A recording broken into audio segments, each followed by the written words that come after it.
fusion with the Potara. This leaves a really big opportunity on the table for other universes' combatants to fuse, and more importantly for us, Universe 7's own Vegeta and Goku, who've become Vegito twice before this point in the series. So what if they did fuse? What if after episode 116, potentially after Blue Evolution and Blue Kaioken, when the Jiren fight is really getting heated, these two fighters came together, fused, and fought Jiren? Would they be enough? Would they be too much? Would the time limit even last? Well, I have my buddy Seth the programmer here today to help us talk about that. Seth, how you doing?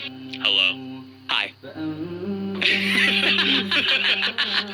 I just have stage fright, like I just don't say anything. Just like a little kid with like 700,000 subscribers. Yeah. Let's talk about if they would fuse. Is it in character for these two to fuse at this point? So, Karthu and I have talked about fusion or whatnot, if it's like in character, because that was one of my complaints about the Broly movie for a while, because I was like, why are they fusing, you know? And then it seemed kind of weird, because they both fuse against one fighter. And, you know, the justification for me in the past was, oh, they fused against Buhan, but he was fused, and they're like, oh, you know, Kid Buu's alone, let's take him down by ourselves. And the next justification was fusion Zamasu is fused, so they can fuse as well. Then they don't fuse against Jiren, despite the gap probably being even greater than any adversary before that they fused against, because he's a single guy. And then in the Broly movie, they fuse, even though it's not only a single guy, but a single Saiyan. So you think their pride would be even more on the line. But Karthu put it in a good way when we were talking about it, where he said, Goku was never against the fusion. He's kind of being influenced by Vegeta. He's trying to like befriend him, the whole Buu saga,